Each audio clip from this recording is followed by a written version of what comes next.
எதிர்பார்ப்பா வந்து இருக்கு. ஏன்னா என்ன வேணாலும் மாறலாம். ஏன் அப்படின்னா நியூ ஓட்டர்ஸ் வந்து உள்ள வராங்க அப்படின்னா இன்னைக்கு இருக்கக்கூடிய மெஜாரிட்டி ஆஃப் vote count நீங்க எடுத்தீங்க அப்படின்னா சம் ஏஜ் வரைக்கும் இது வரைக்கும் வராதது, அதாவது இப்ப ரீசெண்டா நடந்த எலெக்ஷன்ஸ் கூட நினைக்கிறேன், அண்ட் இந்த 2024 நடந்த எலெக்ஷன் கூட வந்து இருக்கட்டும், இது கூட அந்த அளவுக்கு ஒரு கவுண்ட் வந்து உள்ள வரல நியூ ஓட்டர்ஸ். பட் ஆனா இந்த 2026 மோஸ்ட் ஆஃப் பீப்புள்ஸ், அதாவது மோஸ்ட் ஆஃப் ஸ்டூடெண்ட்ஸ், ஓப்பனா சொல்லணும் அப்படின்னா அந்த ஸ்டூடெண்ட்ஸ் வந்து அதிகமான ஓட் கவுண்ட் லிஸ்ட் வந்து கண்டிப்பாக வந்து இன்க்ரீஸா, அதாவது அதிக அளவில் வந்து இருக்கு அப்படிங்கிறத சொல்ல முடியும். அதுக்கு ஒரு மிகப்பெரிய ஒரு எதிர்பார்ப்பாக வந்து இருக்கு இந்த கிரேட்டஸ்ட், அதாவது the greatest of the all time.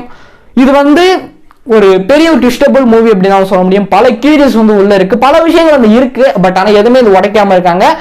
இதோட இன்னொரு விஷயம் ஓப்பனா சொல்லணும் அப்படின்னா ஏஜேஎஸ் வாங்கியிருக்காங்க அப்படின்னா ரீசனபிள் இல்லாம வந்து வாங்கியிருக்க மாட்டாங்க. நான் சொன்ன மாதிரி இது மட்டும் கிடையாது, இன்னும் ஒரு சில தியேட்டர்ஸ்ல வந்து சைனே பண்ணாம இருக்காங்க, அண்ட் அப்பாயிஸே வந்து பண்ணாம இருக்காங்க அப்படிங்கிறதையும் இந்த இடத்துல வந்து மென்ஷன் பண்றேன்.